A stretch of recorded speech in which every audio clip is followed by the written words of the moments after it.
The most feared mafia boss in Korea was on his knees. In front of him lay a contract that would erase his empire and hand it to 3 rival syndicates. Around the table, killers in expensive suits watched with quiet smiles, waiting for Kang Joon-Hyuk to sign away everything he had built with blood. The Dragon of Seoul had lost. His pen touched the paper, and then 2 small voices broke the silence. "Dad?" Joon-Hyuk froze. He turned slowly. 2 identical little girls were standing beside his chair, their rain-soaked coats dripping onto the marble floor. One of them leaned closer and whispered the words that stopped the entire room. "We found you, Dad." The smiles around the table disappeared, because everyone in that room knew the truth. A man with nothing left to lose is dangerous. But a man who has just found his children is unstoppable. Joon-Hyuk is about to go to war for his daughters, but he can't do it alone. Like and subscribe to keep this story alive. I'm curious, where in the world is the syndicate watching from? Drop your city and country in the comments below. Let's build this dynasty together. The air in the penthouse of the Latte World Tower was filtered, expensive, and carried the faint, metallic scent of a storm brewing over the Han River. Outside, the Seoul skyline was a jagged jawline of neon and glass, but inside the boardroom, the atmosphere was suffocatingly still. Kang Joon-Hyuk sat at the head of a mahogany table that felt more like an altar for his own sacrifice. His fingers, usually steady enough to pull a trigger at 500 yards, felt leaden as they hovered over the gold fountain pen. Across from him sat the architects of his ruin, the heads of the Triple Syndicate Alliance. There was Chairman Oh, whose smile was as sharp and sterile as a surgical blade. Boss Lim, a man who smelled of expensive cigars and old blood, and the Snake of Incheon, a woman whose silk dress hid a dozen ways to end a life. But it wasn't the rivals who made the air feel like poison. It was the man sitting directly to Joon-Hyuk's right. Patriarch Kang Dae-Sung, the man who had sired him, raised him in the shadows, and was now preparing to bury him. The patriarch's face was a mask of ancient stone, his eyes devoid of anything resembling fatherly affection. To the patriarch, Joon-Hyuk was no longer a son. He was a liability, a broken blade that needed to be discarded to save the hilt. The Triple Alliance had backed the Kang Syndicate into a corner, threatening a war that would turn Seoul into a graveyard. The price for peace was simple: Joon-Hyuk's head, or at the very least, his total erasure. The document on the table was titled A Transfer of Sovereign Interests, but everyone in the room knew its true name: the surrender.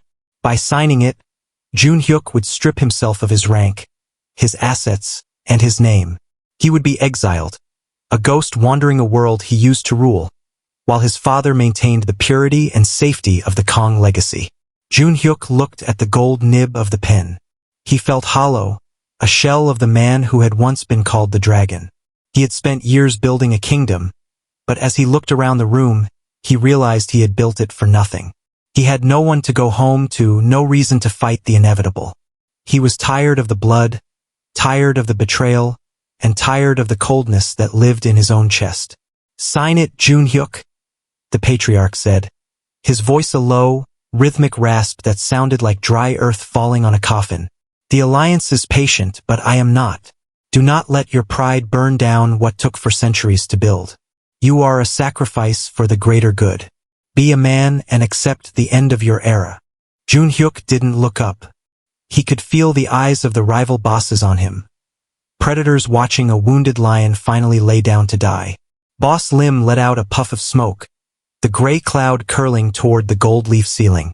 "The Dragon of Seoul, reduced to a signature," Lim chuckled, the sound grating against Joon-Hyuk's nerves. "It's a poetic end, really. You were always too ambitious for your own good. Now you're just a footnote." Beneath the table, Joon-Hyuk's free hand clenched into a fist. He looked at Ryu Sukmin, who stood like a silent gargoyle by the door. Sukmin's jaw was set so tight it looked like it might shatter.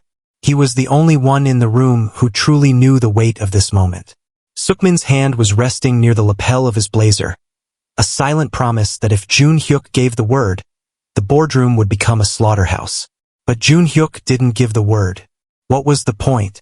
To win a war only to remain a lonely monster in a gilded cage? He was ready to let it go. He was ready for the silence. He lowered the pen. The nib touched the cream-colored parchment.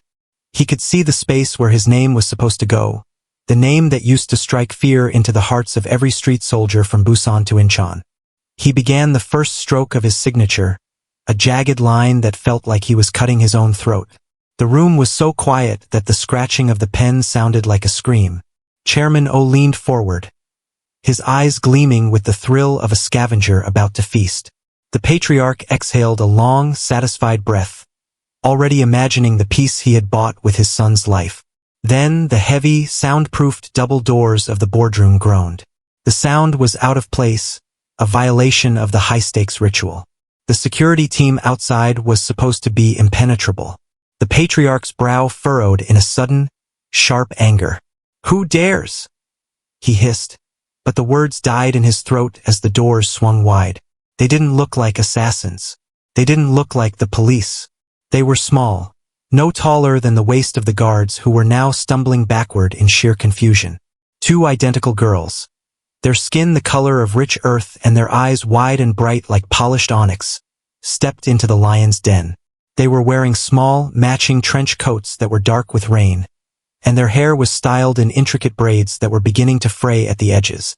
They looked out of place in the cold, hyper-masculine world of mahogany and chrome, like two wildflowers growing through a crack in a tombstone. The room froze. The three rival bosses reached for their weapons instinctively, but their hands stayed mid-air, paralyzed by the sheer absurdity of the intrusion. Ryu Sukmin's eyes went wide, his hand moving away from his holster as he stared at the children. But Joon-Hyuk didn't move at all. He felt a strange, electric chill crawl up his spine, a sensation he hadn't felt in 6 years. The girls didn't look at the guards. They didn't look at the patriarch or the snarling rival bosses. They looked straight at the man at the head of the table. They marched toward him with a strange, fearless dignity, their small shoes clicking softly on the polished marble floor. The guards made a move to grab them, but Joon-Hyuk's voice cut through the silence like a whip. "Don't touch them." The command was so sudden and so lethal that the guards froze in their tracks. The patriarch turned to his son, his face turning a deep, mottled red. "Joon-Hyuk, what is this nonsense? Have these urchins removed at once. We are in the middle of a transition of power." But Joon-Hyuk wasn't listening. He couldn't. One of the twins had reached the side of his chair. She didn't flinch at the sight of the guns or the cold, hard faces of the men in the room. She reached out a small, warm hand and placed it on his silk sleeve. The warmth of her touch felt like a physical shock, a bolt of lightning that shattered the ice around his heart. She leaned in close, her breath smelling faintly of vanilla and the clean, sharp scent of rain. The exact scent of a New York winter he had spent half a decade trying to bury in the dark. She whispered for words that hit him harder than any bullet ever could. Asterisk, "We found you, Dad." Asterisk. The gold fountain pen didn't just fall. It snapped in Joon-Hyuk's grip. Black ink exploded across the transfer of sovereign interests, splattering over the patriarch's hand and drowning the signatures of the rival bosses in a dark, indelible stain. The contract was ruined. The surrender was gone. Joon-Hyuk looked down at the twin, and in her eyes, he saw a ghost. He saw Amara Cole. He saw the woman he had loved before he became the dragon, the woman he thought had walked away because he wasn't enough. A singular, violent thud echoed in his chest. His heart, a dead organ, suddenly screaming back to life. He looked at the ink-stained mess on the table and then up at his father. The patriarch was livid, his eyes darting between the children and the ruined document. He saw the resemblance. He saw the threat. He saw the stain on his perfect, pure legacy. "Security!" the patriarch roared, his voice cracking with desperation. "Remove these distractions. Now, clean the room." 12 guns cleared their holsters in a sickening, rhythmic chorus of metal. The three rival bosses stood up, their faces twisted in a mixture of confusion and predatory intent. They saw a weakness. They saw a man distracted. They saw an opportunity to end the dragon right here, right now. Joon-Hyuk stood up. He didn't look like a man who was ready to surrender anymore. He picked up the girl who had whispered to him, tucking her securely against his chest with one arm. while his other hand moved with a blur of speed toward the twins standing beside him. He pulled them both close, shielding their small bodies with his own.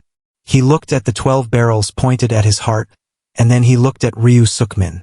"Sukmin," Joon-Hyuk said, his voice dropping into a low, vibrating growl that made the glass windows of the penthouse vibrate. "Change of plans. The surrender is over. If a single bullet leaves the chamber in this room, make sure no one, not even my father, lives to see the sunrise. My blood is in the building, and the dragon is officially awake."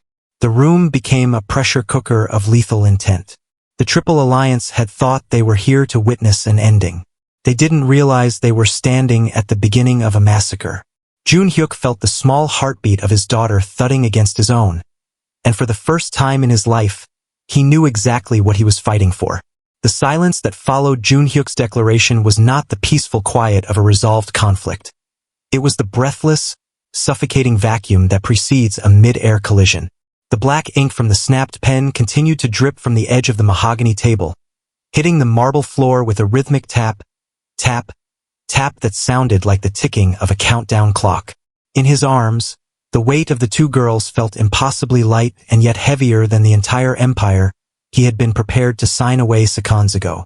The scent of rainwater and vanilla bean, clinging to their damp coats, acted like an anchor, dragging him out of the gray, hollow numbness he had lived in for 6 years and back into a world of sharp edges and vivid colors. Zuri, or was it Zara, tightened her small hand on his lapel, her eyes wide as she took in the circle of men pointing weapons at her father's heart. She didn't scream. She didn't even tremble.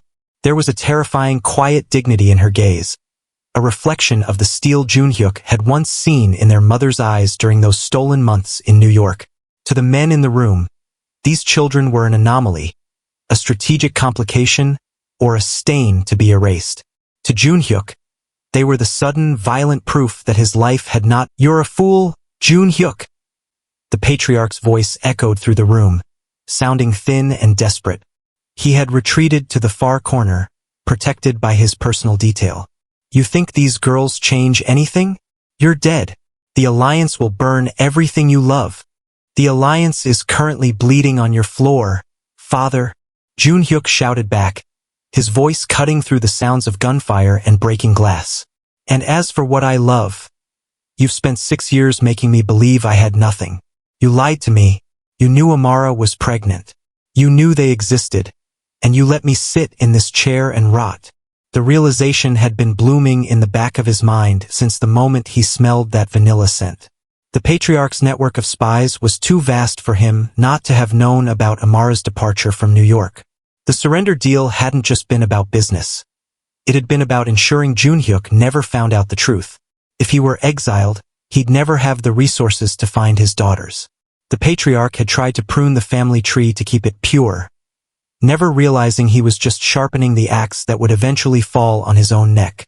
Joon-Hyuk reached the edge of the mahogany table where the snake of Incheon was preparing to throw a concealed blade. He caught her wrist, twisted it until the bone groaned, and disarmed her without breaking his stride. He wasn't killing everyone, not yet. He was making a statement. He was showing them that the man who was willing to sign a surrender was gone. Within minutes, the room fell into a tense, ringing silence. The only sounds were the heavy breathing of the survivors and the distant sirens of the Seoul police, still miles away from the private heights of the tower. Ryu Sukmin stood by the door, his gun leveled at the patriarch's remaining guards, who were now looking at Joon-Hyuk with a terrifying realization. They were no longer working for the man with the money, but for the man with the fire. Joon-Hyuk reached under the table and gently pulled the twins out. Their little coats were rumpled, and Zara was clutching a small, silver locket that hung around her neck, the same locket Amara used to wear. Joon-Hyuk stood up, the girls flanking his sides, and walked toward his father. He stopped inches from the patriarch. The old man looked up at his son, seeing the dragon in a way he never had before. This wasn't a subordinate.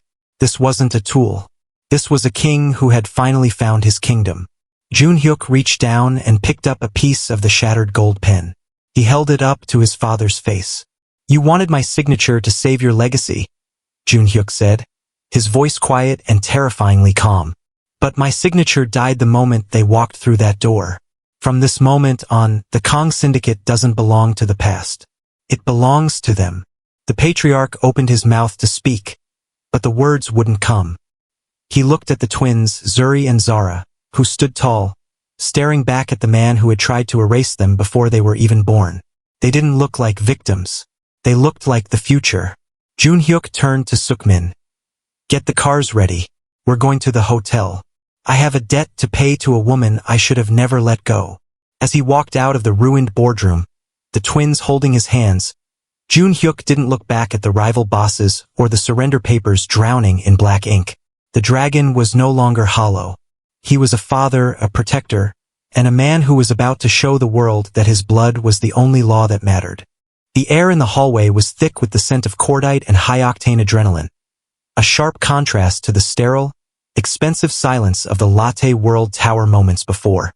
Joon-Hyuk moved with a terrifying, fluid grace, his body acting as a living shield for Zuri and Zara. He kept them tucked low, his large frame bent over their small forms like a literal shadow of protection. Behind them, the boardroom was a hollowed-out shell of mahogany and broken glass, but the danger hadn't stayed behind those double doors. The Triple Syndicate Alliance had spent months planning this trap. They weren't about to let their prize, and the unexpected complications that had ruined their deal, walk out into the night. Ryu Sukmin was the first to reach the corner of the executive corridor. He didn't peek. He moved with the instinct of a man who had survived 1,000 ambushes. He spun around the marble pillar, his weapon barking twice in a rhythm that was as steady as a heartbeat. Two of Chairman O's personal cleaners, who had been positioning themselves for a crossfire, slumped silently to the plush carpet. Sukmin didn't look at them. He kept his eyes moving, scanning for the next threat, his face a mask of cold, professional iron. "Clear!" Sukmin shouted over the ringing in their ears. Joon-Hyuk didn't hesitate. He hoisted the twins up, one in each arm. They were heavier than they looked, their small bodies stiff with a mixture of fear and awe. He could feel Zara's heart hammering against his ribs, a frantic, rapid pulse that made his own blood boil with protective rage. "Close your eyes, girls," he whispered again, his voice a low, soothing vibration that felt like a secret between them. "Just for a little longer. Daddy's got you." The twins obeyed, burying their faces into the crook of his neck. Their small hands gripped the fabric of his black luxury suit, their knuckles white. Joon-Hyuk felt a surge of power he hadn't known he possessed. A primal, ancient strength that made the weight of his empire feel like a feather compared to the lives of these two girls. He wasn't just a boss anymore, he was a fortress. They reached the private elevator bay, but the digital display was dead. The Patriarch or the Alliance had cut the power to the main lift.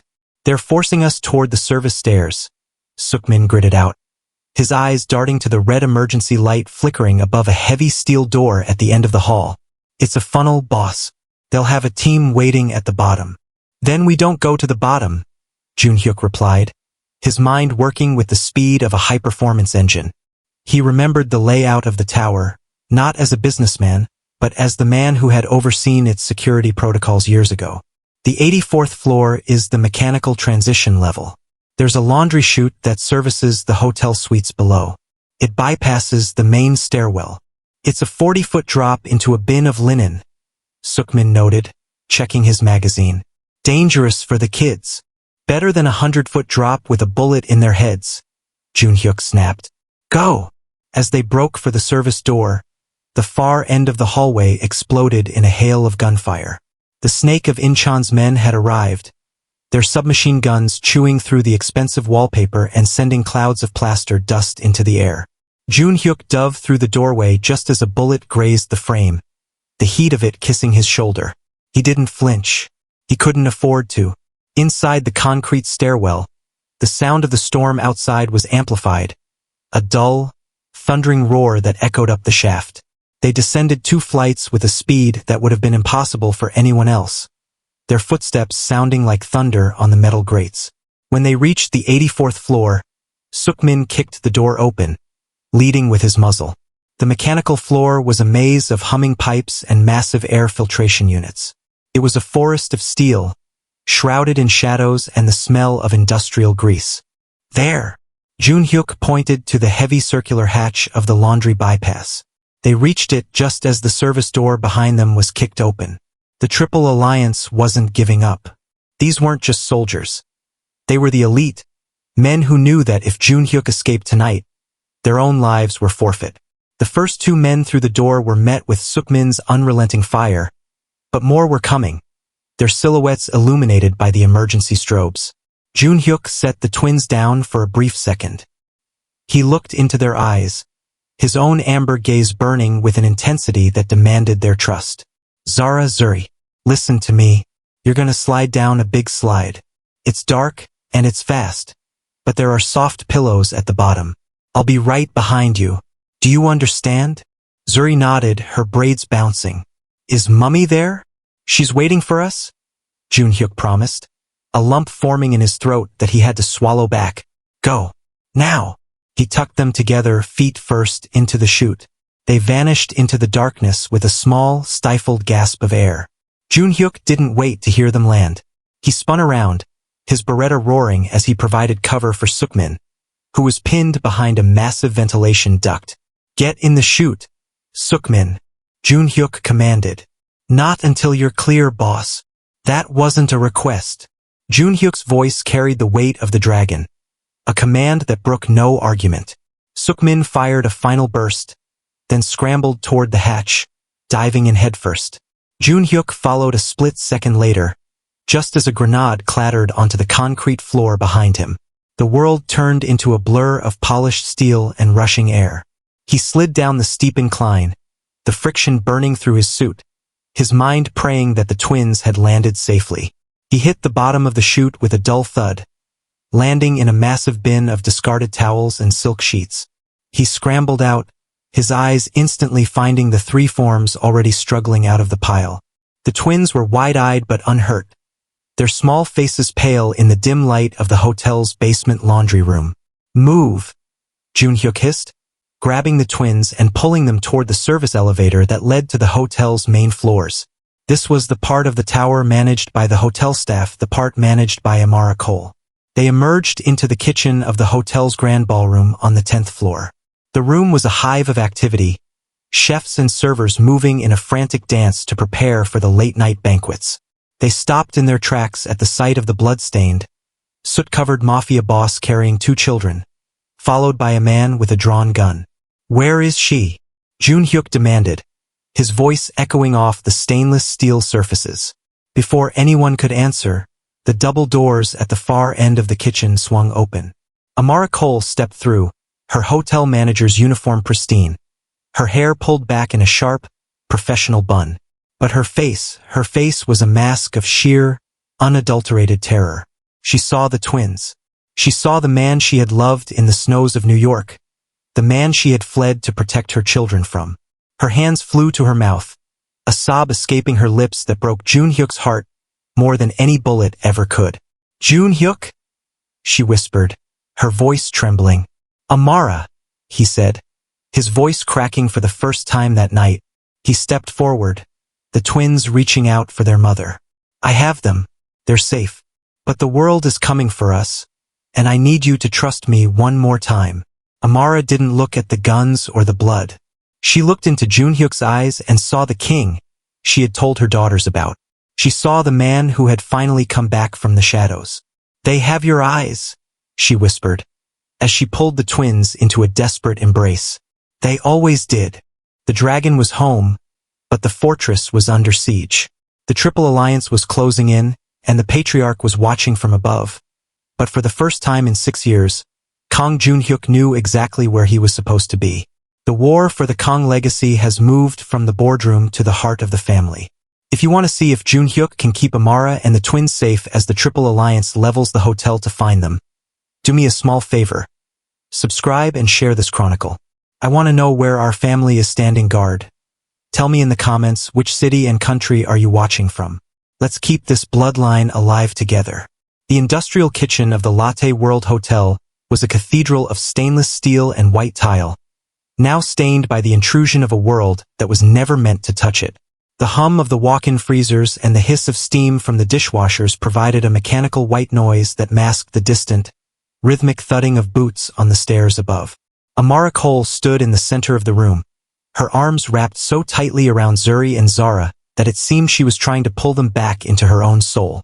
Her manager's blazer was wrinkled, her composure shattered, and her eyes, those deep, amber pools that had haunted Joon-Hyuk's dreams in every cold bed he'd slept in since New York, were fixed on him with a mixture of profound relief and agonizing terror.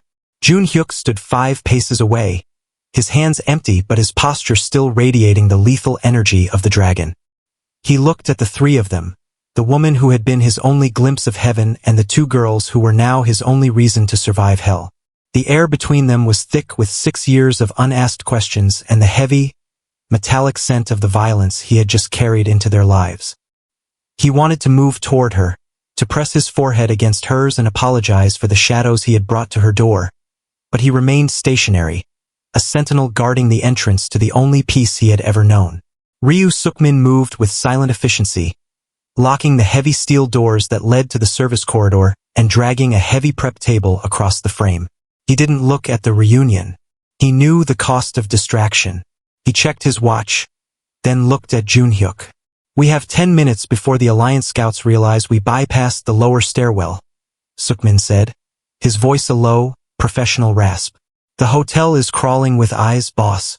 We need to move them to the safe house." "Not yet," Joon-Hyuk replied, his voice sounding foreign to his own ears, softer, yet more resonant. He reached into the inner pocket of his blazer and pulled out a small, sealed envelope. It was the same one Mr. Park, the family's most trusted and most shadowed legal mind, had slipped into his hand during the chaotic descent through the tower. Amara's gaze tracked the movement. She knew what was in that envelope. She had known the truth from the moment she felt the first flutter of life in her womb while watching the snow fall over Central Park. But in Joon-Hyuk's world, truth was a currency that required verification. "You don't need a piece of paper to tell you who they are, Joon-Hyuk," she whispered, her voice trembling but her gaze steady. "Look at them. Look at their eyes. Look at the way Zara holds her chin when she's afraid. They are the only good thing that ever came from us." Joon-Hyuk didn't answer. He couldn't. His throat was a desert of dry grief and sudden, overwhelming hope. He tore the top of the envelope with a steady hand, though his heart was hammering against his ribs like a trapped bird. He pulled out the single sheet of white paper. His eyes skipped past the technical jargon, past the markers and the scientific nomenclature, and landed on the bottom line.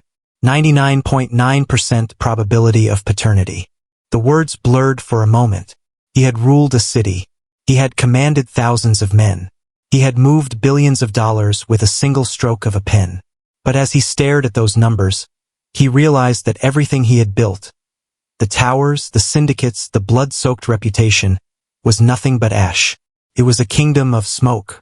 The only true legacy he had ever left on this earth was currently hiding its face in the fabric of Amara's uniform. He wasn't just a boss. He wasn't just a weapon. He was a father. He felt the hollow space inside his chest, the one he had tried to fill with power and coldness, suddenly overflow with a fierce, protective agony.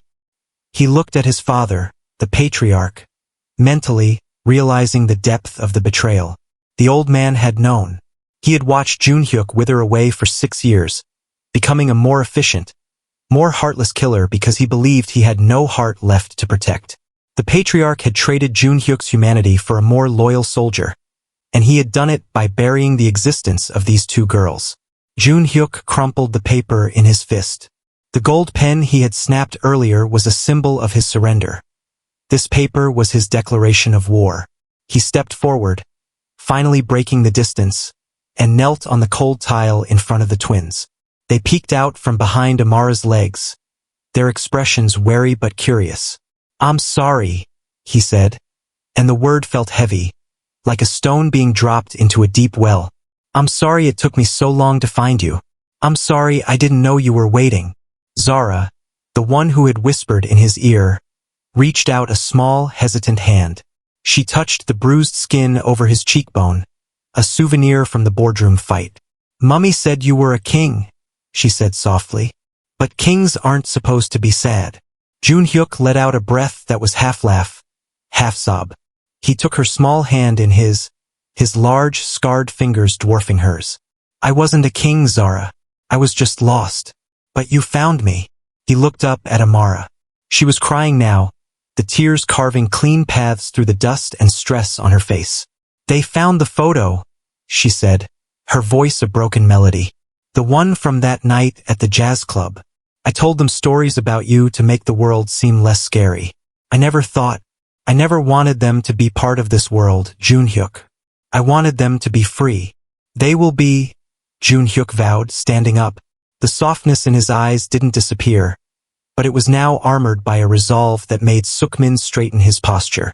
They will be the freest people in this city, because I am going to burn down every hand that tries to reach for them. He turned to Sukmin. Get the secure transport to the loading dock. I don't want the armored SUVs. They're too visible. Use the nondescript service van. We're taking them to the secondary safe house, the one even my father doesn't know about. Sukmin nodded, already speaking into his comms. And the Triple Alliance, boss? They've blocked the main exits. Then we create a new one, Joon-Hyuk said. He looked around the kitchen, his mind shifting back into the tactical brilliance that had earned him the name Dragon.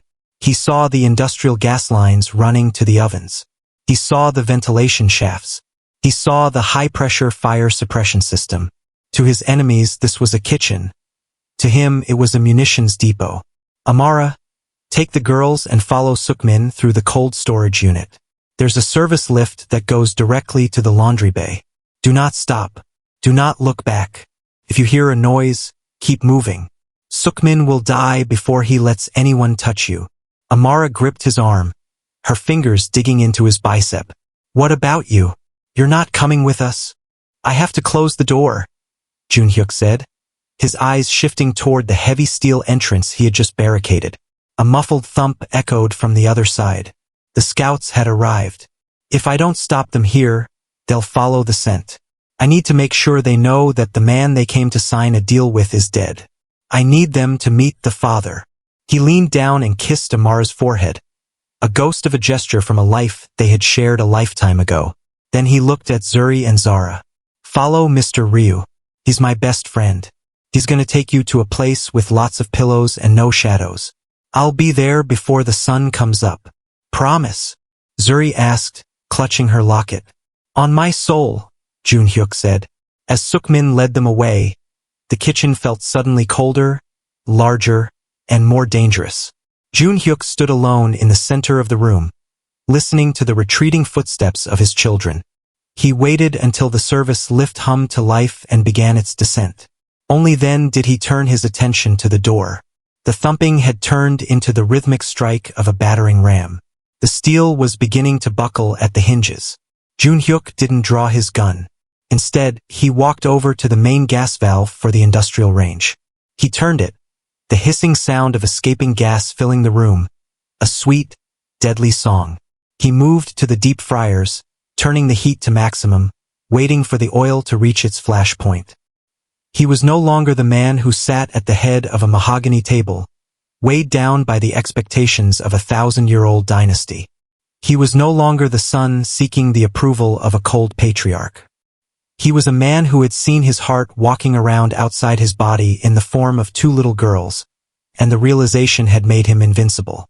He pulled a single cigarette from a silver case in his pocket, a habit he'd picked up in New York and never quite quit. He didn't light it. He just held it between his lips, waiting.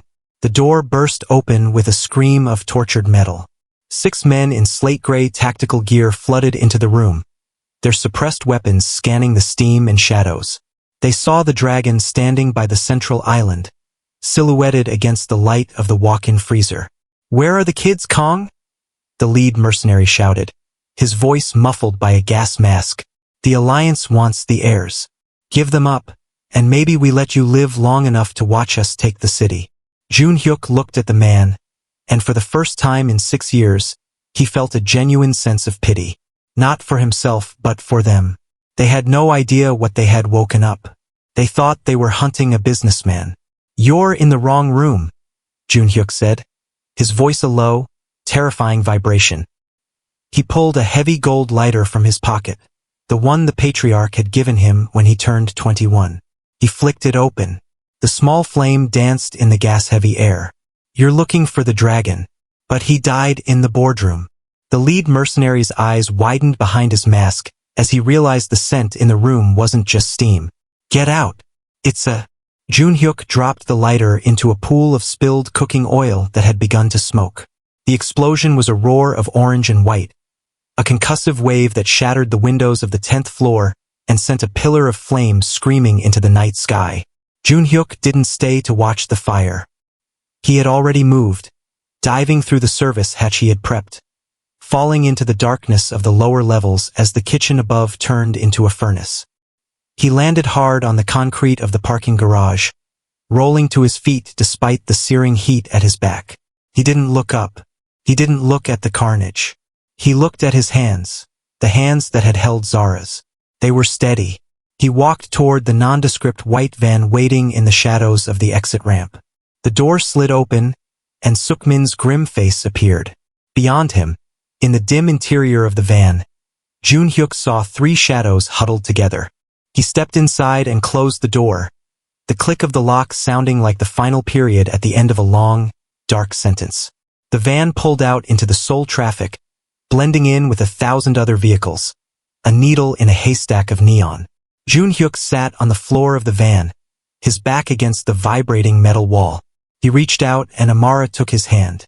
Zuri crawled into his lap, her head resting against his chest, listening to the heartbeat that she had brought back to life.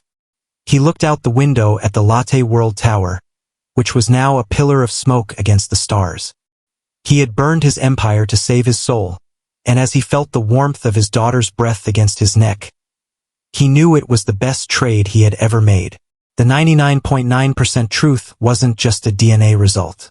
It was the percentage of his life that finally made sense. The dragon had found his fire, and God help anyone who tried to put it out. The safe house had been a temporary sanctuary, a place of hushed whispers and the artificial hum of air conditioners. But Joon-Hyuk knew that ghosts could not live in the shadows forever. To protect the twins, he could not simply hide them.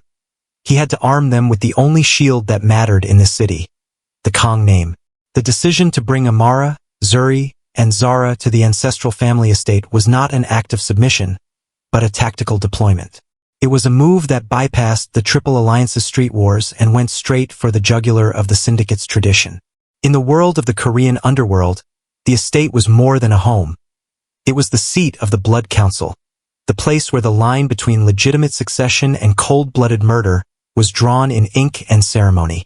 The convoy of black sedans moved through the winding, mist-covered roads of the Bukhansan Mountains like a funeral procession.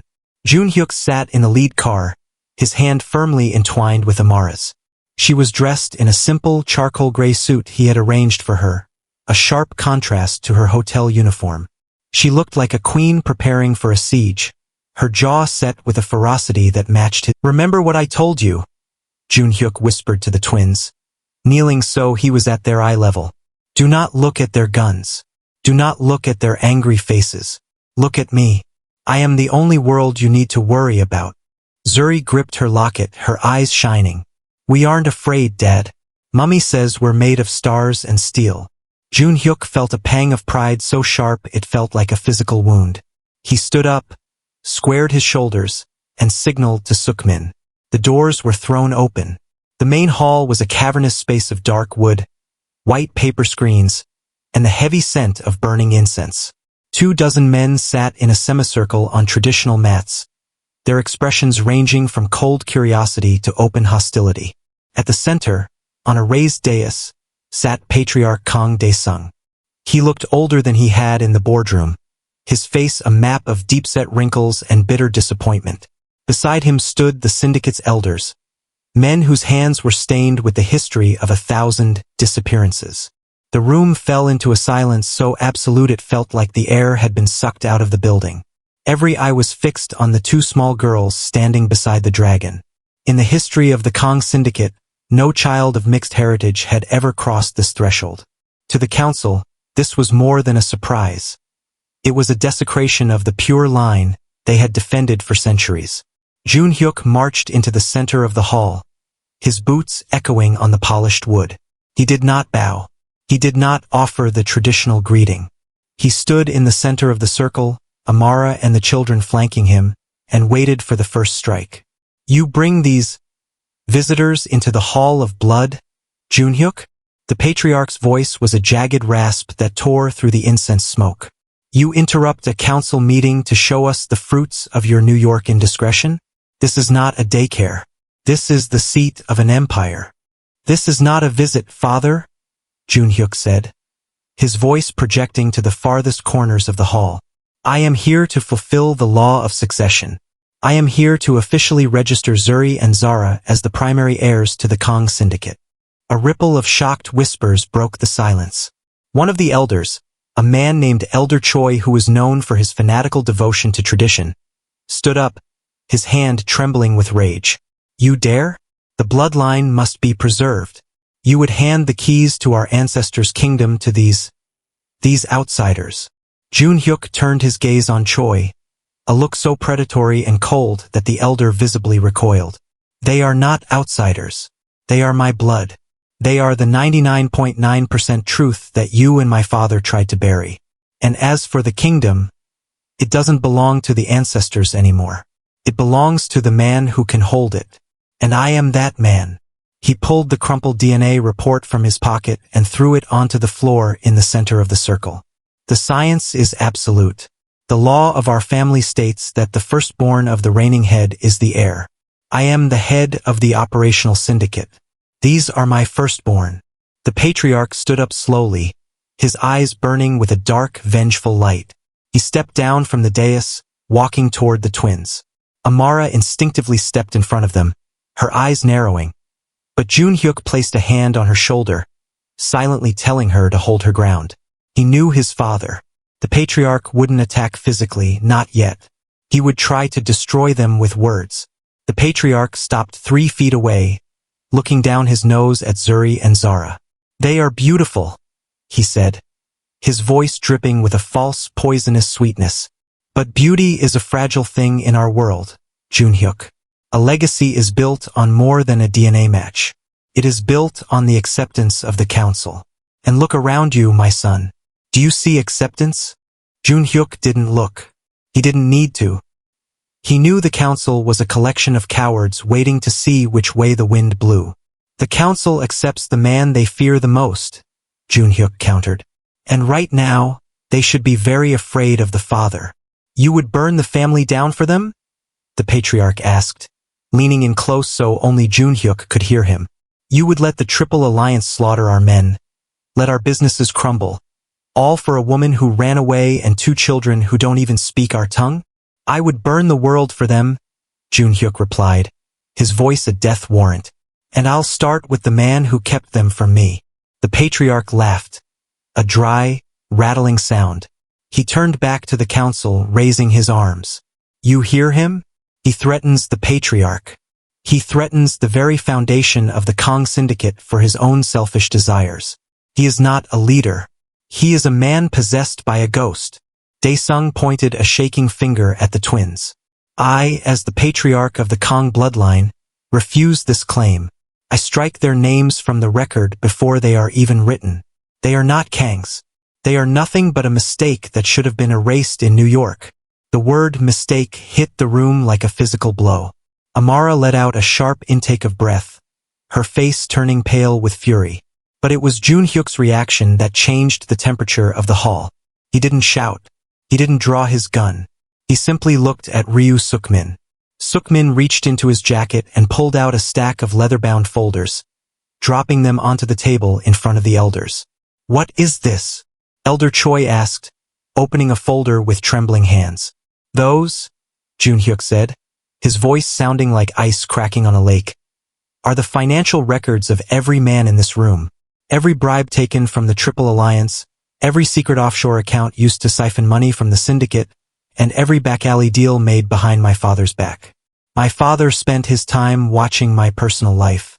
I spent my time watching your bank accounts. The hall fell into a different kind of silence. The silence of men who had just realized the rope was already around their necks. You can vote with the patriarch, Joon-Hyuk continued, walking slowly around the circle. You can vote to reject my daughters. And by tomorrow morning, the police, the tax authorities, and the rival gangs you've been cheating will have every piece of evidence they need to end you. Or, you can acknowledge the new heirs. You can recognize the new dynasty.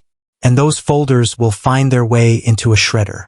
The patriarch looked around the room, his face turning a sickly shade of gray as he saw the elders' expressions shift from defiance to panicked calculation.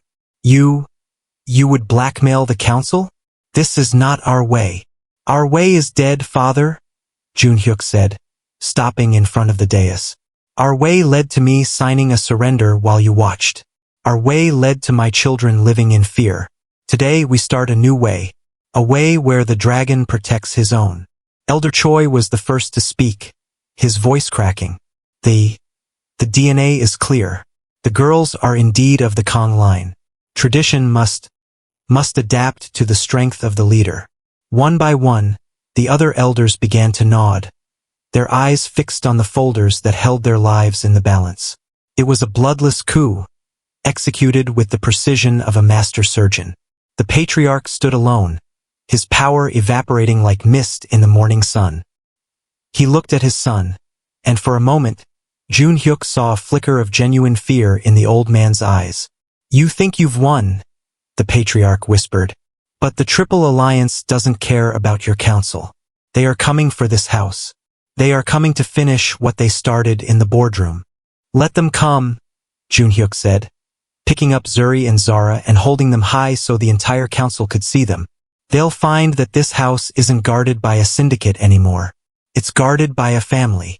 He turned to Amara, a ghost of a smile touching his lips. It's time to go home, Amara. The real home. As they walked out of the hall, the elders began to bow, not to the patriarch, but to the man carrying the two girls. The Council of Blood had become the Council of the Dragon. The air in the council hall, which had been thick with the suffocating scent of incense and old paper, suddenly curdled into the frigid stillness of a tomb. Joon-Hyuk stood in the center of the polished wood floor, his heart a drum of war against his ribs. He felt Zuri's small fingers dig into his palm, while Zara pressed her face against his thigh, her tiny body trembling with a fear she was trying to hide behind her father's shadow. Across from them, standing on the raised dais like a god of ancient, decaying stone, Patriarch Kang Dae-Sung looked down at the scene with a gaze that had long ago traded humanity for the cold preservation of a name. The Syndicate Council sat in a semicircle, a collection of vultures in high-end suits, their eyes darting between the father, the son, and the two small girls who had just shattered the quiet of their empire. The silence was heavy, a physical weight that seemed to press the oxygen out of the room. Joon-Hyuk could hear the distant, muffled roar of the Seoul rain against the tiled roof. But inside, the only sound was the jagged breathing of a family at the edge of a cliff. They are my blood. Joon-Hyuk's voice rang out, lower than a shout but carrying the resonance of a death warrant. They are the heirs to the dragon's seat. Look at them, father. Look at their eyes. You see the fire of the Kangs. You see the truth. The patriarch didn't blink. He didn't even look at the twins. He kept his eyes fixed on Joon-Hyuk, his expression one of profound, icy disappointment. I see a weakness, the patriarch said, his voice a dry rasp that carried to the farthest corners of the hall. I see a man who was supposed to be the steel in our foundation, but who has instead brought the mud of the streets into our sanctuary. Do you think a DNA report matters in this hall? Do you think the chemistry of the blood is more important than the purity of the throne? Dae-Sung stepped off the dais, his traditional silk robes whispering against the floor like a snake moving through dry grass. He walked toward the girls, stopping just out of reach of Joon-Hyuk's defensive stance. He looked at Amara, standing tall behind the twins, her face a mask of defiant agony. You, the patriarch spat, the word carrying a visceral, ancient prejudice. You were a momentary distraction in a foreign city, a shadow that should have faded when the sun rose. And yet, you have returned to haunt us with these reminders of my son's failure. He turned his gaze to the council, raising his voice so it echoed off the dark cedar beams. Listen to me, all of you. We have survived for 4 centuries not because we were lucky, but because we were clean. We have kept the Kang line untainted by the chaos of the outside world. And I will not watch it fall to a pair of accidents. He looked back at Joon-Hyuk, his eyes hardening into flint. No foreign blood will ever sit on this throne. Not as long as I draw breath. Not as long as there is a single man in this room who remembers who we are. Joon-Hyuk felt a shift in the room. The council members, the men who had just been considering his blackmail folders, were now leaning back, their loyalty to the pure line being stoked by the patriarch's fanatical rhetoric. In the underworld, tradition was often more powerful than money, and the patriarch was wielding it like a poisoned blade. They are not accidents, Joon-Hyuk said, his voice vibrating with a terrifying, controlled fury. They are my daughters, and they are the only reason this throne is worth holding.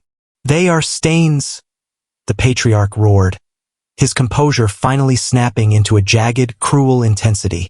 They are the ink that ruins the parchment.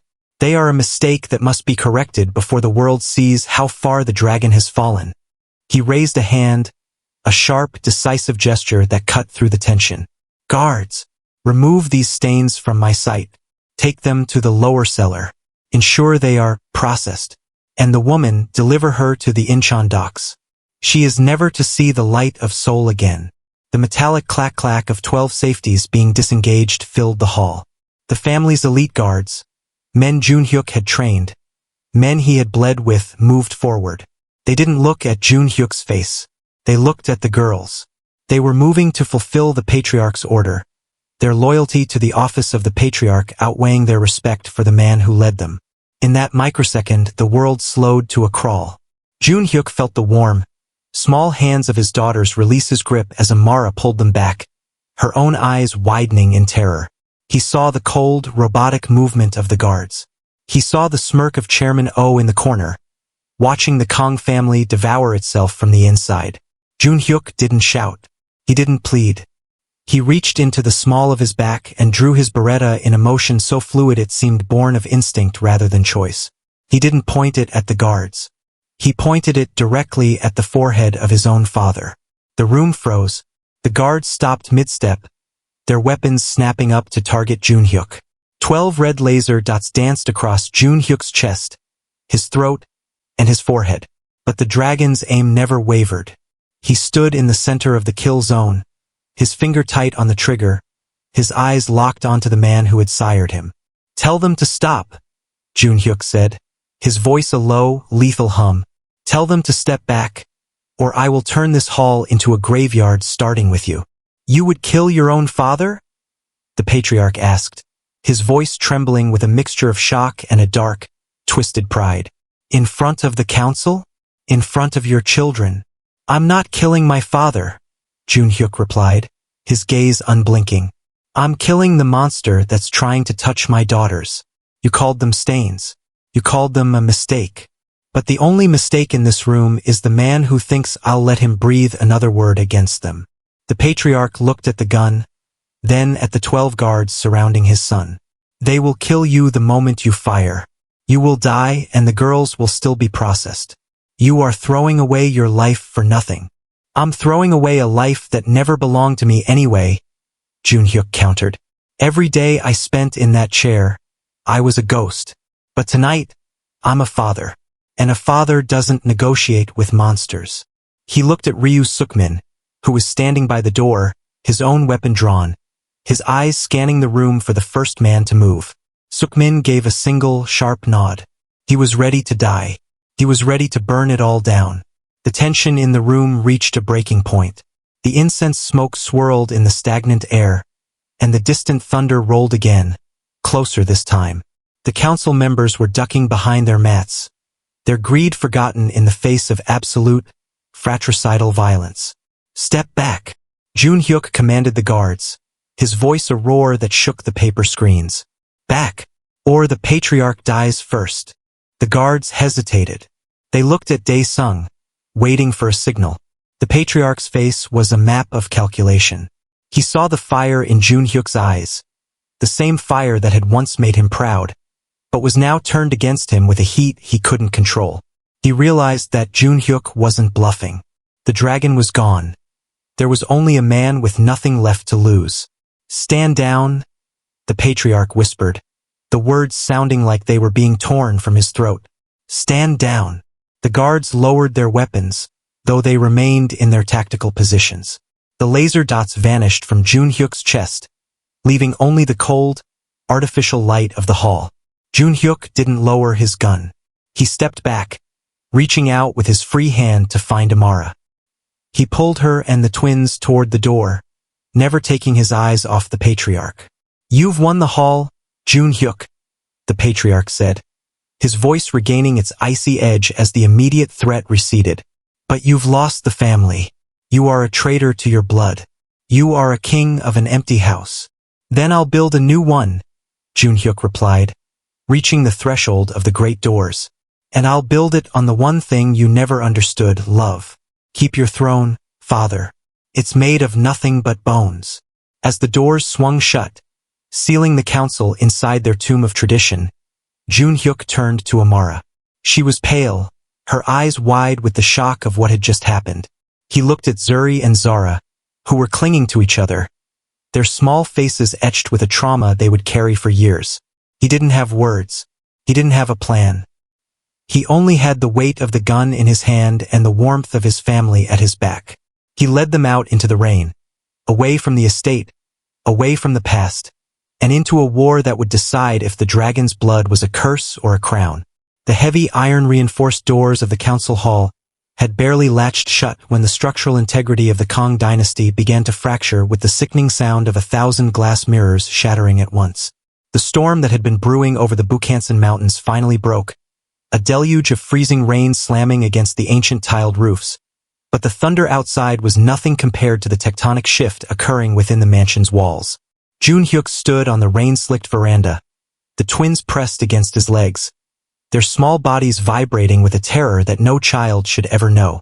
He looked back at the shadows of the hall he had just exited, knowing that by drawing his weapon against the patriarch, he hadn't just saved his daughters. He had signaled the start of a fratricidal eclipse. The great betrayal did not begin with a shout, but with a silent, lethal choosing of sides.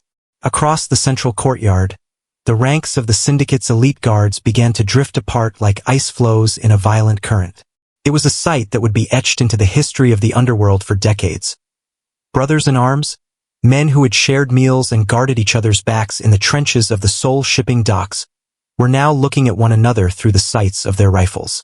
On the north side of the courtyard, the Guishan, the patriarch's ghost soldiers, formed a wall of black tactical silk and cold steel. They represented the old guard, the men who believed that blood purity was the only thing standing between the syndicate and total collapse. They stood behind Patriarch Dae-Sung, who now appeared at the high balcony of the inner sanctum, his silhouette a jagged shadow against the flickering yellow light of the ancestral lanterns. He looked down at his son not with the eyes of a father, but with the eyes of a general preparing to sacrifice a pawn. But then the shift happened. Ryu Suk-min stepped forward from the shadows of the east gate, his heavy trench coat flaring in the wind. He didn't stand alone. Behind him, dozens of the younger syndicate captains, the men who had bled alongside Joon-Hyuk in the takeover of the Triple Alliance territories, stepped out into the rain. These were the men who saw the dragon not as a biological mistake, but as the only leader who had ever treated them with respect. Among them stood Mr. Park, the syndicate's most senior legal mind and the keeper of the family's darkest secrets. He held no gun, but the folders tucked under his arm were more dangerous than any caliber of lead. By standing with Joon-Hyuk, Mr. Park was signaling to the entire underworld that the legitimacy of the Kang name had officially migrated away from the patriarch. The line has been drawn. The patriarch's voice boomed from the balcony, amplified by the courtyard's acoustics. Any man who stands with the traitor and his foreign stains is no longer a Kang. You are targets. You are waste to be purged. The only waste here is a man who would kill his own grandchildren to satisfy his pride. Ryu Suk-min shouted back, his voice a gravelly roar that cut through the thunder. We stand with the dragon. We stand with the future. The air tension snapped. A single flash of lightning illuminated the courtyard, and in that split second of blinding white light, the first shot was fired. It wasn't a sniper's round. It was a signal. A ghost on the balcony fell, tumbling into the ornamental koi pond with a heavy splash. Then, the night was swallowed by the staccato rhythm of automatic fire. Joon-Hyuk acted on pure, fatherly instinct. He swept Zuri and Zara off their feet, clutching them to his chest as he dove behind a massive stone lion guarding the south portico.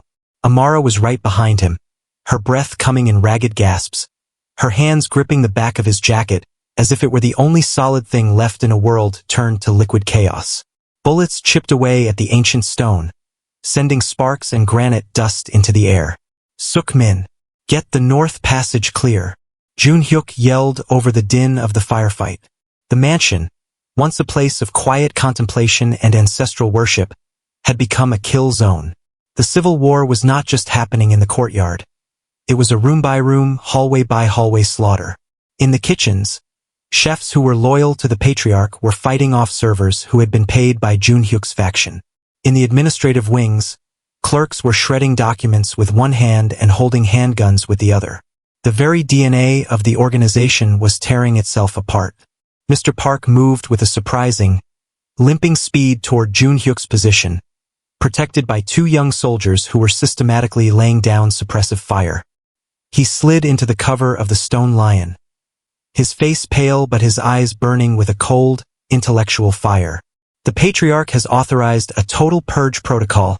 Joon-Hyuk, Mr. Park gasped, clutching his chest. He's called in the Triple Alliance reinforcements. He'd rather give the city to our enemies than let your daughters live. He's made a deal with the vultures to kill the dragon. The news hit Joon-Hyuk harder than any bullet. His father was burning the entire empire, the 400-year legacy he claimed to protect, just to ensure that Zuri and Zara didn't survive the night. It was a level of cruelty that surpassed even Joon-Hyuk's darkest expectations. He's opened the mountain gates, Mr. Park continued, pointing toward the high perimeter walls. The Alliance hit squads will be here in 5 minutes. If we don't break out now, this mansion becomes our tomb. Joon-Hyuk looked at the twins. They were huddled together in the space between him and Amara, their eyes wide, watching the tracers zip through the dark like angry fireflies. They weren't crying anymore. They were beyond tears, caught in the kind of shock that changes a person's soul forever. He felt a cold, crystalline resolve settle over him. He was no longer trying to win a family argument. He was a survivor escaping a burning building. Suk-min, Joon-Hyuk signaled to his right-hand man, who was currently pinned down behind a burning SUV in the driveway. The east gate is a trap. We're going through the ancestral crypt. It leads to the old service tunnel under the mountain. The crypt, Suk-min yelled back, ducking as a grenade detonated nearby, showering them in dirt. That's the most guarded spot in the estate. Not if we hit it with everything we have, Joon-Hyuk replied. He looked at the men who had chosen to stand with him, nearly 40 soldiers who were now the only thing standing between his family and extinction. Listen to me. We are not fighting for a throne tonight. We are fighting for the lives of 2 little girls. If you want to live to see the sun rise, follow the dragon.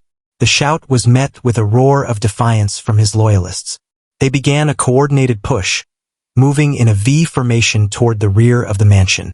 The civil war within the house intensified as they moved through the narrow wooden corridors. It was a nightmare of close-quarters combat.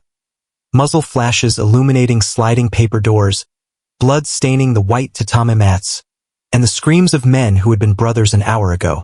Joon-Hyuk led the charge, his Beretta barking as he cleared the path for Amara and the twins. He was a whirlwind of lethal efficiency, his mind calculating every angle, every shadow. Every time a ghost appeared from a hidden panel, Joon-Hyuk was faster, his rage channeled into a cold, mechanical precision. He wasn't just killing for himself. He was killing for every lie his father had ever told him, for every year he had spent believing he was alone in the world. They reached the entrance to the crypt, a heavy stone door carved with the image of a coiled dragon. 4 of the Patriarch's most elite guards stood before it, their heavy shields and automatic shotguns creating an impenetrable wall.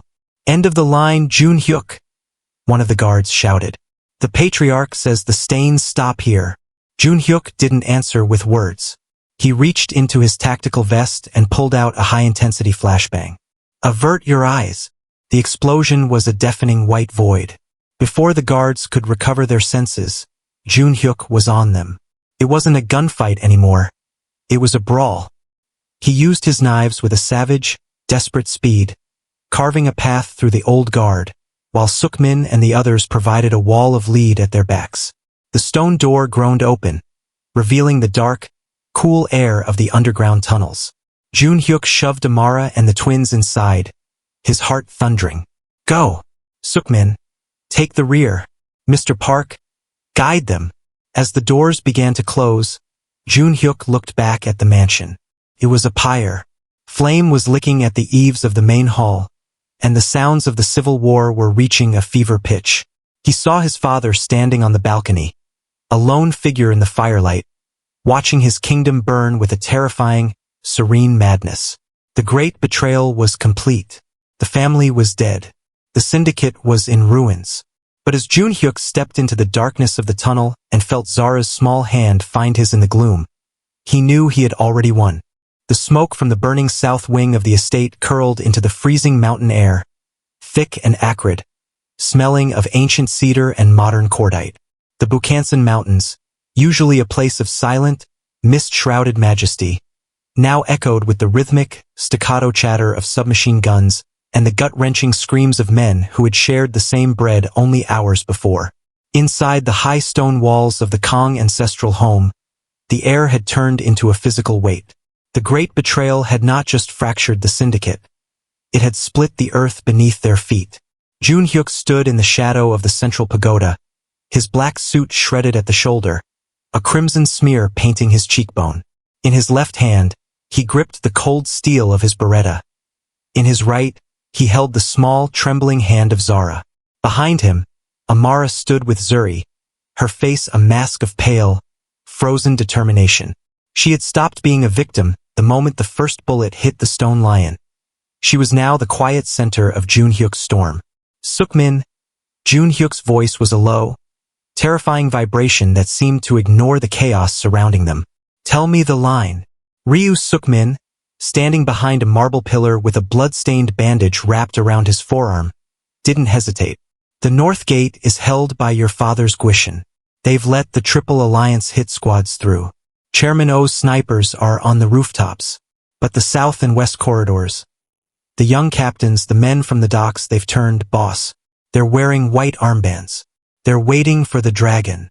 Joon-Hyuk looked out across the courtyard. He saw his own people, men he had trained, men he had rewarded, locked in a death struggle. He saw a young guard he had personally promoted being executed by an older captain who had served the patriarch for 30 years. The house was eating itself. The pure line was being purged by the very blood it claimed to protect. They think I'm cornered, Joon-Hyuk whispered, looking up at the high balcony where his father's silhouette remained visible against the orange glow of the fire. They think because I have children to protect, I am slow. They think a father's love is a leash. He turned to Amara, his eyes burning with a prehistoric, lethal fire. Take them to the ancestral shrine. The walls are 3 feet of solid granite. Mr. Park is already there with the keys to the mountain tunnel. Do not open that door for anyone but me or Suk-min. If the door is breached, you know what to do with the gas line. Amara looked at him, her eyes searching his for a final moment of the man she had loved in New York. She saw him there, buried deep beneath the monster, but she also saw the wall of iron he had built around that man. She nodded once, a sharp, decisive movement. Bring them home, Joon-Hyuk. All of us. As Amara and the twins vanished into the shadows of the shrine's entrance, guarded by the last 4 loyalists of the dragon's inner circle, Joon-Hyuk felt the final tether of restraint snap. The businessman was gone. The signatory was ashes. Only the weapon remained. Suk-min, Joon-Hyuk said, his voice dropping into a register that made the seasoned soldier beside him shiver. The Triple Alliance is in my house. My father has invited vultures to eat his own grandchildren. I don't want a standoff. I want an ending. The dragon's revenge began not with a roar, but with a silent, systematic descent into the darkness.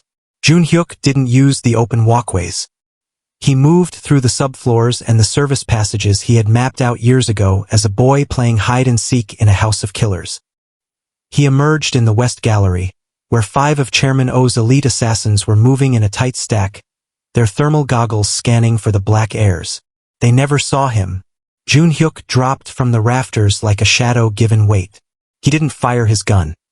He used a serrated combat blade, moving with a fluid, terrifying speed that silenced the first 3 before their bodies even hit the floor. The 4th turned, his eyes widening behind his mask, but Joon-Hyuk's hand was already around his throat, driving him into the wall with enough force to crack the plaster. "Where is Chairman Oh?" Joon-Hyuk hissed. The man wheezed, blood bubbling at his lips. The library. He's waiting for the patriarch to deliver the girls." Joon-Hyuk didn't kill him instantly. He looked into the man's eyes, making sure the last thing he saw was the face of the man who was about to dismantle his world. Then a sharp twist of the wrist and the threat was neutralized. He moved toward the library, a sprawling room of ancient scrolls and stolen knowledge. Inside, he could hear the clink of ice in a glass. Chairman Oh was sitting in the patriarch's favorite chair, a glass of 30-year-old scotch in one hand and a cigar in the other. He looked like a man who had already won. "You're late, Joon-Hyuk," Oh said, not even looking toward the door as Joon-Hyuk stepped from the shadows. "The patriarch said you'd be dead by the fountain. I suppose I owe Lim 100 grand now." "You won't live long enough to pay it," Joon-Hyuk said. Oh laughed, a thin, oily sound. "You're outnumbered 5 to 1, even with your little rebellion. My men have the perimeter. The patriarch's men have the halls. What do you have? 2 children who make you soft? A woman who makes you bleed?" "I have the truth," Joon-Hyuk said, stepping into the light. He wasn't holding his gun. He was holding a small, blackened remote detonator. "My father thinks this house is his legacy. He forgets who oversaw the renovations 5 years ago. He forgets who installed the new safety systems." Oh's smile faltered. He looked at the remote, then at the bookshelves. "This house is built on a foundation of gas lines and electrical conduits," Joon-Hyuk continued, his voice calm, almost conversational. "I didn't just build a home. I built a pyre. If I press this button, the library, the council hall, and the north wing, where your men are currently staging, become a memory. My people are already in the shrine. Your people are in the trap." "You're bluffing," Oh said, though his hand was trembling as he reached for the radio on the table. "You wouldn't destroy the Kang history." "My history is standing in the shrine," Joon-Hyuk said. "Everything else is just wood and paper." He didn't wait for Oh to respond. He fired a single shot, the bullet shattering the glass in Oh's hand, then another, taking the man in the shoulder. As Oh collapsed, screaming, Joon-Hyuk pressed the secondary trigger. A series of muffled, concussive thuds rocked the mansion. The north gate, the entry point for the Triple Alliance, collapsed in a roar of stone and fire. The Guishan, who were guarding the hall, were suddenly cut off, trapped between the dragon's loyalists and a wall of flame. Joon-Hyuk turned his back on the chairman and began the long walk toward the inner sanctum. This was the final stage of the revenge. He moved through the burning corridors, the fire reflecting in his amber eyes. He met his father's loyalists in the narrow hallways, and he proved to them why he was called the Dragon. He didn't hide behind cover. He walked through the smoke, his bullets finding eyes and throats with an unnatural, vengeful accuracy. He found the patriarch in the ancestral gallery, standing before the portraits of the men who had built the syndicate. The old man looked small now, dwarfed by the shadows of his ancestors and the encroaching fire. "You've burned it all," the patriarch said, not turning around. 400 years, Joon-Hyuk. You've turned it to ash for 2 bastards. "I've saved the only part worth keeping," Joon-Hyuk said, stopping 10 feet behind him. "The rest was already dead, father. It was just waiting for someone to light the match." The patriarch turned, a small, ornate pistol in his hand. His face was a mask of pure, unadulterated hate. "I should have killed you in your cradle. I knew you were too much like your mother. Too much heart. Too much love. Love is what survived the boardroom, father," Joon-Hyuk said, his gun leveled at the patriarch's heart. "Hate is what's burning in this room. The patriarch raised his pistol, but he was old, and his hand was shaking with the weight of his failures. Joon-Hyuk didn't fire. He watched as Ryu Sukmin and 10 of the young captains emerged from the smoke behind the patriarch, their weapons trained on the old man's back. "It's over, Dae-Sung," Sukmin said, his voice thick with the soot of the battle. "The council is dead or fled. The alliance is broken. The dragon has spoken." The patriarch looked at the men he had seen as servants, and realized he was truly alone. He lowered his gun, a broken laugh escaping his lips. "You think you've won, Joon-Hyuk? You think they'll let you live in peace? You're a target now. You and those stains. Let them come," Joon-Hyuk said. "They'll find that a father has much more to lose than a patriarch. And that makes him much more lethal." He didn't kill his father. He didn't have to. He watched as Sukmin's men led the old man away into the darkness, stripped of his title, his name, and his power. Joon-Hyuk stood alone in the burning gallery for a moment, the portraits of his ancestors curling and blackening in the heat. He turned and ran toward the shrine. He burst through the doors, his heart stopping until he saw them. Amara, Zuri, and Zara were safe, huddled together in the dim light of the ancient stone chamber. As he pulled them into his arms, the scent of the fire fading against the vanilla and rain of his daughters, Joon-Hyuk realized that the dragon's revenge wasn't the blood he had spilled or the enemies he had broken. It was the fact that despite everything, the family was still standing. The grand ballroom of the Shilla Hotel was a cathedral of ivory silk and cold ambition, illuminated by the amber glow of 1,000 crystal chandeliers. It was a space designed for royalty, but tonight, it served as a fortress for a man who had burned his father's legacy to the ground to build a throne of his own. The air was thick with the scent of expensive lilies and the metallic tang of unspoken tension. Outside, the rain had finally stopped, leaving the Seoul skyline shimmering like a jagged crown of neon under a pale, uncaring moon. But inside, the silence was so heavy it felt as though the oxygen had been sucked out of the room, leaving only the jagged breathing of a syndicate waiting for its master to speak. Kang Joon-Hyuk stood at the center of the raised dais, his presence commanding and absolute. He was dressed in a traditional black hanbok of the highest quality, the silk embroidered with subtle, obsidian dragons that seemed to ripple with every breath he took. In his left hand, he held the small, warm hand of Zuri. In his right, he gripped the hand of Zara. Between them stood Amara Cole, a vision of resilient grace in a white gown that bridged the gap between her Western roots and the Eastern Empire she was about to join.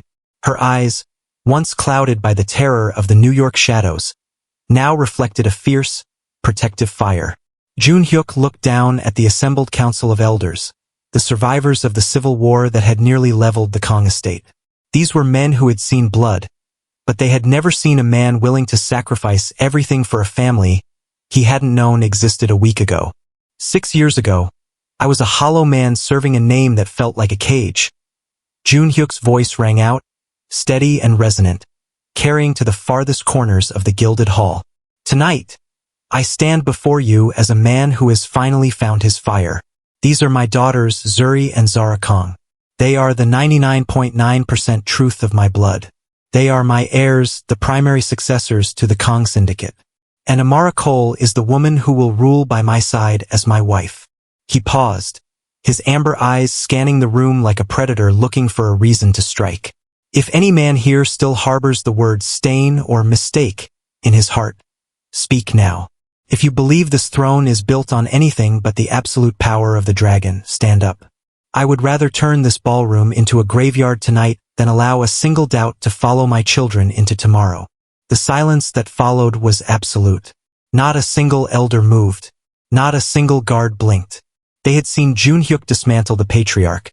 They had seen him burn the Triple Alliance.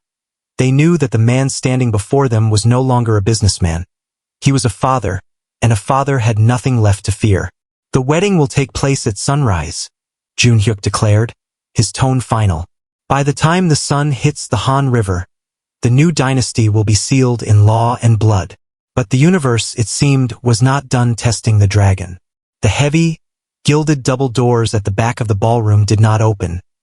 They were kicked wide with a violence that echoed like a gunshot. The sound of high-end Italian leather boots clicking against the marble floor broke the silence. A rhythmic, arrogant tempo that made the hair on the back of Joon-Hyuk's neck stand up. He knew that stride. It was a rhythm born of the same blood, but fermented in a much darker vat of cruelty. A man stepped into the light, looking like a distorted mirror image of Joon-Hyuk. He was younger, his features sharper, his eyes devoid of the weary wisdom that now defined his brother. This was Kang Min-ho, the London prince. Years ago, he had been exiled to handle the syndicate's European interests because his bloodlust was too volatile for the delicate politics of Seoul. Behind him stood a dozen men in slim-fit charcoal suits, their faces cold and foreign London's most elite cleaners. "What a touching scene," Min-ho said, his voice carrying a British lilt that sounded like a serrated blade. "I leave for a few years to manage the filth in Mayfair, and I come back to find my brother playing house with a waitress and a couple of half-breeds. Tell me, Joon-Hyuk, did the smoke from the mansion fire rot your brain? Or did you just lose your spine in a New York winter?" Joon-Hyuk's hand tightened on the twins' hands, a low, vibrating growl forming in his chest. "Min-ho, you were told to stay in London. This is a family matter that no longer concerns you." "A family matter?" Min-ho laughed, a dry, rattling sound as he walked slowly up the center aisle, ignoring the guns that Ryu Suk-min and the other loyalists had trained on his head. "You are handing the keys to a 400-year-old kingdom to a woman who smells of hotel soap and children who don't even belong in our history books. You think the council is silent because they respect you? They're silent because they're waiting for a real Kang to come home and fix this mess." He stopped at the foot of the dais, looking up at Joon-Hyuk with a smile that was purely predatory. Father was a sentimental old fool in the end. He tried to hide the problem. "I'm not a hider, brother. I'm a purger. I've been talking to our father in his Jeju exile. He's given me the right of correction. As long as I am alive, the line remains pure."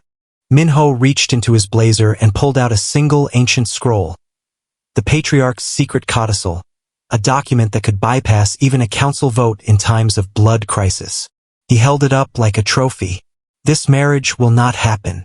These children will not be registered. And you are going to step down before I have to show these girls what happens to a dragon who forgets how to bite." The room became a pressure cooker. Amara pulled the twins closer to her, her eyes fixed on Min-ho with a visceral hatred. She had survived the father, but the brother was something else entirely. He was a man who lived for the chaos, a man who didn't want the throne to rule, but to burn. "You've forgotten where you are, Min-ho," Joon-Hyuk said, his voice dropping into a register that made the crystal chandeliers above them vibrate. "In London, you were a prince. In Seoul, you are just a ghost I haven't buried yet. If you take one more step toward my daughters, I won't send you back to Europe. I'll send you to the bottom of the Han River in a box made of your own arrogance." Min-ho's smile didn't falter. He turned to the council, his voice booming. "Tomorrow is the wedding, but tonight, the true Kang returns. Any man who wants a future that isn't built on a lie, meet me at the docks at midnight. We're going to show the dragon that London was just a training ground for what's coming." With a mocking bow toward Amara, Min-ho turned on his heel and marched out, his London crew forming a phalanx around him. The silence that followed was different than before. It was a silence of doubt. The council members were looking at each other, their loyalties once again shifting like sand in a storm. Joon-Hyuk looked down at Amara. The peace he had promised her was slipping through his fingers like water. The brother had returned, the bloodline was fractured, and the dragon was about to face a war that wouldn't be fought with soldiers, but with the very blood that ran through his veins. Family isn't just about blood. It's about who stands with you when the world is burning. Thank you for standing with the dragon. Your support is the reason Zuri and Zara are safe tonight. We are building a dynasty together, and I am honored to have you in our ranks. Stay sharp. The war with Min-ho is just beginning. The vow is made, but the blade is at the throat. If you want to see the final, devastating showdown between the two brothers as Joon-Hyuk fights to keep his family from being erased in the ultimate part 2, do me a small favor. Subscribe and share this chronicle. We are entering the dark heart of the new dynasty. Tell me in the comments, Which city and country are you watching this brotherly bloodbath from? The dragon has claimed his heirs? But can he keep them? Stay tuned for part 2, The Shadow of the Prince.